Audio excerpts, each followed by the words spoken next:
جی، خواجہ میر درد کی غزل ہم پڑھ رہے تھے اور اس کا چوتھا شعر ہے: بے ہنر دشمنی اہل ہنر سے آ کر،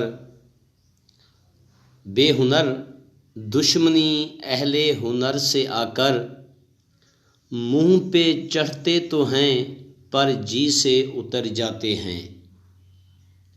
منہ پہ چڑھنا، جی سے اترنا بطور محاورہ کے یہ الفاظ آئے ہیں۔ منہ پہ چڑھنا جز وقتی شہرت کو، لڑائی کرنے کو کہا جاتا ہے۔ جی سے اترنا نظروں سے گرنے کو کہا جاتا ہے۔ شعر کا لفظی مطلب یہ ہے: بے ہنر اہل ہنر سے دشمنی میں لڑائی کرتے ہیں لیکن دل سے اتر جاتے ہیں۔ یہ شعر صنعت تضاد کا بھی شعر ہے۔ بے ہنر اہل ہنر دو متضاد الفاظ آئے ہیں۔ جب کسی شعر کے اندر دو متضاد الفاظ استعمال ہوں تو اس شعر کو صنعت تضاد کا بھی شعر کہا جاتا ہے۔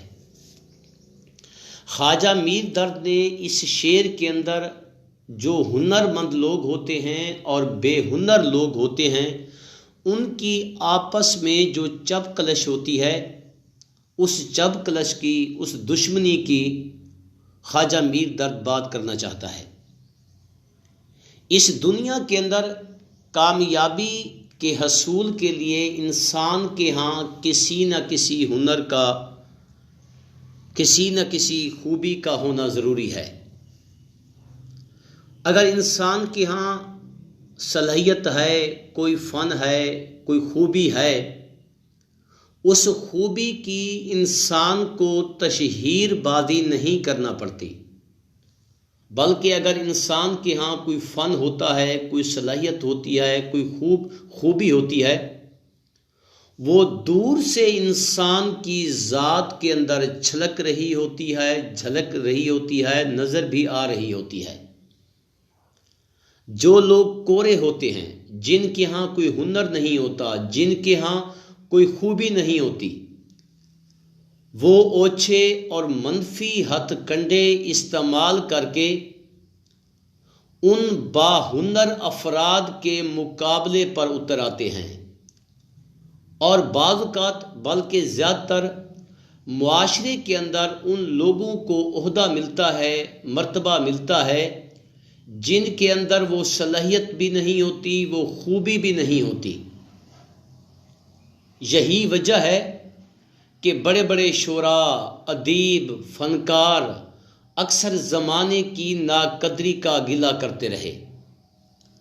بقول احمد دیم قاسمی: عمر بھر سنگ زنی کرتے رہے اہل وطن، عمر بھر سنگ زنی کرتے رہے اہل وطن، یہ الگ بات کہ دفنائیں گے اعزاز کے ساتھ۔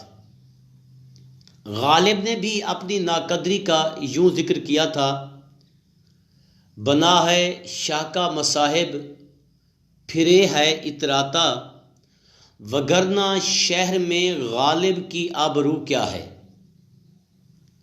یہ ہنر مند لوگ اور جو بے ہنر لوگ ہوتے ہیں، ان کی جو لڑائی ہے کوئی نئی نہیں ہے، بلکہ ازل سے لے کر ابد تک نیکی اور بدی، اچھائی اور برائی، حق اور ناحق کی جو کشمکش شروع ہے، اور اسی طرح یہ کشمکش رہتی دنیا تک چلتی ہی رہے گی۔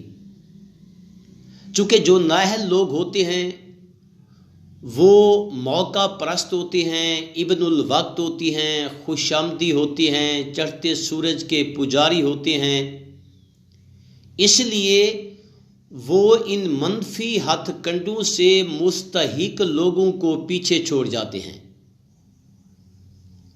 اب جو مستحق لوگ ہوتے ہیں، باصلاحیت لوگ ہوتے ہیں، ان بے ہنر مند لوگوں سے پیچھے رہ جاتے ہیں۔ اب ایک مفہوم تو اس شعر کا یہ ہے، خواجہ میر درد اس شعر کے اندر یہی بات کرنا چاہتا ہے کہ جو بے ہنر لوگ ہوتے ہیں وہ اہل ہنر سے دشمنی کرتے ہیں، حسد کرتے ہیں۔ حسد کیوں کرتے ہیں؟ چونکہ جو بے ہنر لوگ ہوتے ہیں ان کے اندر کوئی صلاحیت نہیں ہوتی کہ با ہنر لوگوں کا وہ مقابلہ کر سکے، خواہ مخواہ وہ حسد کرتے ہیں اہل ہنر سے۔ دوسرے مصرع کے اندر، مصرع ثانی کے اندر خواجہ میر درد اصل میں یہ بات کرنا چاہتا ہے کہ یہ جو لوگ ہوتے ہیں بے ہنر لوگ، جز وقتی تو شہرت حاصل کر دیتے ہیں،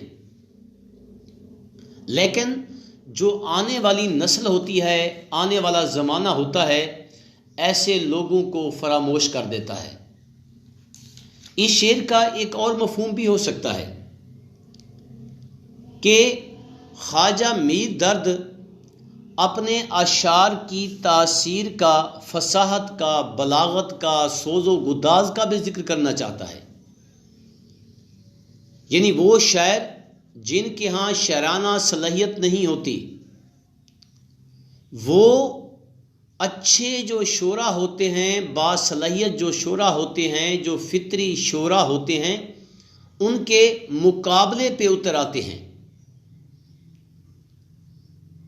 اب دوسرا مفہوم اس شعر کا یہ بھی ہے کہ یہ جو بے ہنر قسم کے لوگ ہوتے ہیں، جب وہ خواجہ میر درد یا شاعر کے اشعار کی مقبولیت کو دیکھتے ہیں تو حسد کی بنا پر جلتے رہتے ہیں۔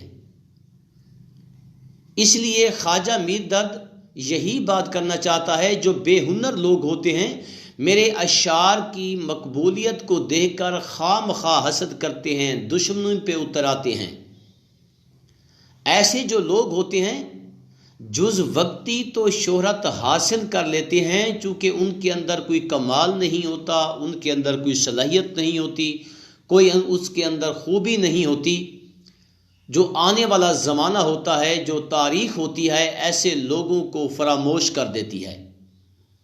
بقول کسی شاعر کے، حقیقت چھپ نہیں سکتی بناوٹ کے اصولوں سے، حقیقت چھپ نہیں سکتی بناوٹ کے اصولوں سے، کہ خوشبو آ نہیں سکتی کبھی کاغذ کے پھولوں سے۔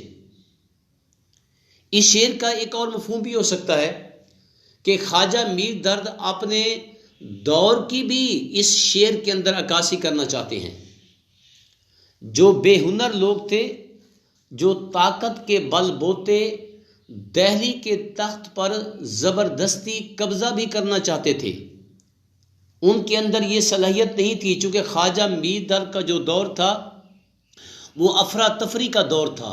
اے روز دہلی پر مسلسل حملے ہو رہے ہیں، لوگ تلواروں کے ذریعے طاقت کا مظاہرہ کرتے ہوئے وہ تخت چھیننا چاہتے تھے۔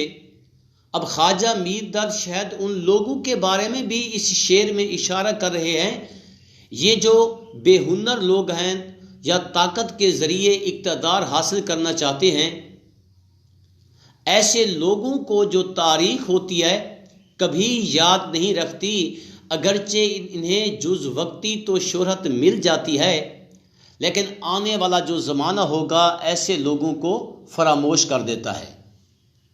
جہاں تک اس شعر کے فنی و فکری جائزے کا تعلق ہے، ایک تو خوبی یہ ہے کہ یہ شعر صنعت تضاد کا ہے، منہ پہ چڑھنا اور جی سے اترنا یہ محاورات ہیں۔ تیسری خوبی یہ ہے کہ شعر میں ایک اخلاقی سبق پوشیدہ ہے۔ چوتھی خوبی یہ ہے فصاحت و بلاغت اس شعر کا خاصہ ہے۔ پانچویں خوبی یہ ہے یہ شعر حسن بیاں اور حسن کلام کی عمدہ مثال ہے۔ جی آج جو ہیں پہلی غزل جو ہے خواجہ میر درد کی، اس کے جو 4 شعر ہیں وہ مکمل ہو چکے ہیں۔ جو نیکسٹ 2 اشعار ہیں وہ انشاءاللہ ہم نیکسٹ لیکچر میں پڑھیں گے۔ کوئی سوال کرنا چاہیں گے تو مجھے انتہائی خوشی بھی ہوگی۔ شکریہ۔